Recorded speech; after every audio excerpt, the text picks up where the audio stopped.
Yo, it's time to subscribe to Paid to Be Famous. What are you doing? Subscribe to Paid to Be Famous. Subscribe to Paid to Be Famous. Like the video, come on. Hell you know yeah. the drill. Button. And slap that like button. Woo!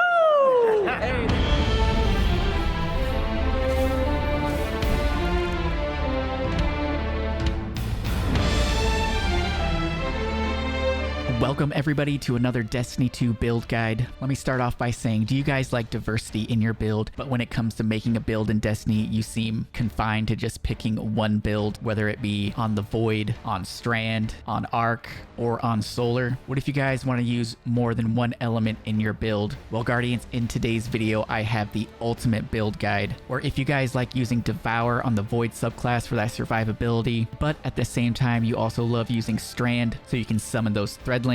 And hey, who doesn't like being Radiant for that extra weapon damage? We are going to combine multiple subclasses, so Guardians, come with me as I teach you how to build the ultimate Guardian. So first things first, looking at our artifact for Season 23, Season of the Wish. There are tons of great mods in this artifact, and this is what's going to give us the capabilities to utilize more than just one subclass. Now, mods that you're going to need for this build: Kindling Trigger. Radiant causes solar weapons to apply Scorch to unscorched combatants. You also have Flint Striker. Rapid solar weapons, precision hits, and rapid solar weapon final blows grant Radiant. And then we have Torch.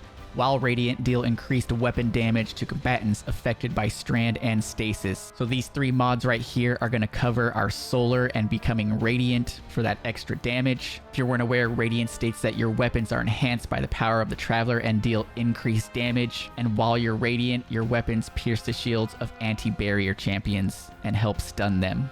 Then other mods that you're going to need are Unraveling Orbs. Picking up an Orb of Power grants Strand weapons unraveling rounds. Then you're going to need Horde Shuttle. Damaging unraveled targets with a weapon occasionally spawns a threadling. Then I also have Dragon's Bite. Breaking a combatant shield with a Strand or Stasis weapon has a chance to suspend or freeze. So these artifact mods are going to help cover our Solar and Strand abilities, and we are going to combine that with the Voidwalker subclass. Breaking down what I got set up on the Voidwalker subclass, we have the Healing Rift, Burst Glide, Pocket Singularity, which is going to make enemies volatile. Volatile targets are afflicted with unstable void energy and will explode upon taking additional damage. We're going to pair that with the Vortex Grenade. And then for the first aspect, we have Child of the Old Gods. Cast your Rift to create a Void Soul. Your Void Soul is going to fly near enemies and drain them, doing damage and weakening them. And when a target is being drained, we're going to be granted grenade and melee energy while running the Healing Rift. If you guys were running the Empowering Rift, that would actually grant you health, but like I said, we're going to be on the Healing Rift for survivability, so we're going to be getting more grenade and melee energy. And if our Void Soul actually defeats a target, we're going to be granted class ability energy, and targets that are weakened take increased damage and their movement speed is slowed. Then for our next aspect, we have Chaos Accelerant. Holding down our grenade button is going to overcharge our grenade, so it's going to make our Vortex Grenade increase in size and the linger duration. You guys might be wondering why we're not using Feed the Void to get Devour. Well, that's because our first fragment over here is Echo of Starvation.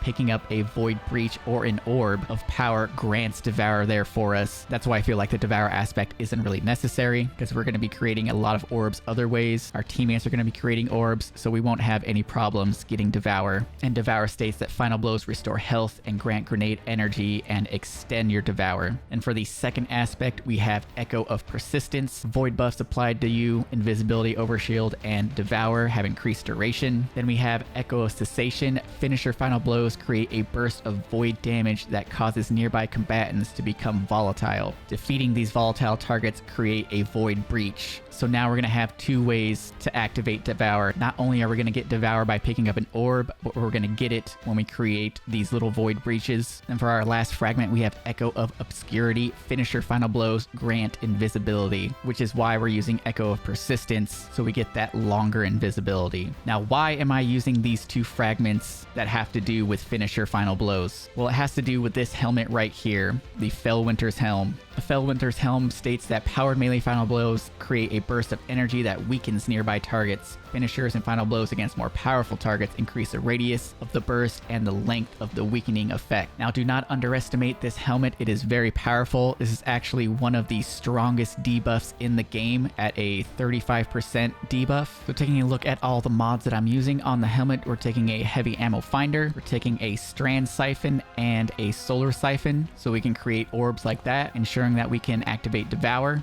On the gauntlets, we have grenade kickstart, so we get back some grenade energy every time we use our grenade. We have a firepower mod to create an orb every time we get a grenade kill. And we got a strand loader since we're using a strand weapon. On the chest piece, you can use whatever resist mods depending on whatever activity you're running. And I'm running a font of endurance to gain bonus to my resilience. I'm only running a 5 resilience right now, which is pretty low for PvE activities, but with Devour, it's not that hard to stay alive. On the boots, we have recuperation. Every time we pick up an orb, it replenishes our health. We've got Innervation, reduces grenade cooltime every time we pick up an orb, and better already, your health begins to regenerate immediately after picking up an orb. You pair these mods with the Devour and you're gonna have full health all the time. We've got a couple of bomber mods on the class item so we can get that grenade back even faster. And we also have a Reaper mod, so every time we cast our Rift and get a kill, it'll spawn an orb as well. Now let's go over some of the weapons that I found that work really well with this build. Currently using a Lethal Abundance Strand Auto Rifle, mainly because it comes with the perk Slice. Casting near my class ability allows this weapon to sever targets. Now when a target is severed, their outgoing damage is significantly reduced. Another good weapon to pair with this is the Quicksilver Storm. And once again, the reason we're using strand weapons is because it pairs with the artifact perks Horde Shuttle and Unraveling Orbs. As you see right here, we're gonna cast this. Let's get a kill so we can spawn an orb. There's an orb right there. We are on the Void subclass, but now we pick this up and we're gonna get Unraveling rounds. And we can just start unraveling all these enemies. Now, as you can see, we've got these little hatchlings right here. I'm going to pick up this orb right here. Start unraveling those targets. And as you can see, we get a threadling to spawn. We get a grenade kill. Because we have the mod on, it spawns an orb. Pick up the orb, we get unraveling rounds. Start spawning the threadlings that do damage. Essentially, we got all the benefits of the Strand subclass while on the Void subclass. Then in my energy slot, I'm actually using a solar weapon. Once again, the reason for that is because we have Kindling Trigger, Flint Striker, and Torch. Now what you're going to want to do with your solar weapon is land rapid precision hits. So if you come over to the boss right here, look at that, we're radiant now. And don't forget, while you're radiant, you're going to be doing more damage to enemies affected by Strand. And like you just saw, we are able to spawn unraveling rounds and threadlings with this build. Now you can also use something like a heavy machine gun in your heavy slot. It's really easy to proc radiant that way as well. But I like using the Dragon's Breath. Dragon's Breath is just too good this season. And then because we have the helmet on, we can actually get this guy weak. Go finish him. We go invisible and it makes all the enemies around blind, weakened, and volatile. Got the boss weakened up there.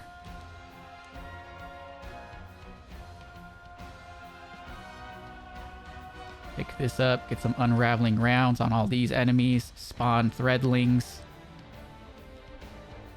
Finish this guy, go invisible, make people volatile with our Void subclass. Go over here with our solar weapon. Get some radiant. All in all, this is just an amazing build that combines not one, not two, but 3 subclasses all into one. So Guardians, that pretty much is going to do it for the build. If you guys found this video helpful, if you found it entertaining, do me a huge favor, drop a like down below. Let me know down in the comments what you think of this build. And we have a long time until next season, and I'm already running short on ideas for videos, so let me know down in the comments what's your favorite build right now, and maybe I'll feature it in the next video. Hope you guys have a good day, and I'm getting out of here.